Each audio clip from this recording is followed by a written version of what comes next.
நீங்க வீடு கட்ட போறீங்களா?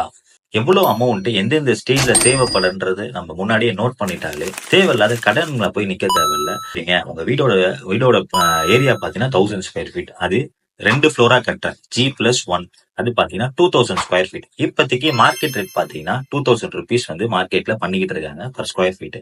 2000 ஸ்கொயர் ஃபீட் நம்ம வீட்டோட லேண்ட ₹2000 நம்ம மல்டிபிள் பண்ணா 40 லேக்ஸ் கிட்ட வரும். 40 லேக்ஸ நம்ம என்னென்ன ஸ்டேஜ்ல யூஸ் பண்றோம்னு பார்ப்போம். First substructure. சப்ஸ்ட்ரக்சர் என்னன்னா ஃபவுண்டேஷன்ல இருந்து பிளெந்து பீம் வரைக்கும் சப்ஸ்ட்ரக்சர். அந்த ஸ்ட்ரக்சரை பில்ட் பண்றதுக்கு நமக்கு தேவைப்படுற அமௌண்ட் பார்த்தீங்கன்னா 20%. 20%. அதுக்கப்புறம் வர ரூஃப்ஸ், காலம்ஸ், பிளெந்து பீம் அது எல்லாமே மெயின் ஸ்ட்ரக்சர் பார்த்தீங்கன்னா 35% வரைக்கும் செலவாகும். அதுக்கப்புறம் வர பிரிக் ஒர்க் பார்த்தீங்கன்னா 15% வரைக்கும் செலவாகும். அதுக்கப்புறம் வர பிளாஸ்டிக் 8% செலவாகும். அதுக்கப்புறம் வர 22% வந்து பாத்தீங்கன்னா extra ஆக்சரிஸ் electrical, plumbing, main door, Windows அந்த மாதிரி தேவைப்படுற மெட்டீரியலுக்காக யூஸ் பண்றது. இந்த ஸ்பிளிட் அப் நீங்க தெரிஞ்சு வச்சுட்டீங்கன்னா, நீங்க நீங்க கொடுக்க கான்ட்ராக்டருக்கு கரெக்டான பட்ஜெட்டும் இந்த அமௌண்ட்ல கொடுக்கலாம்.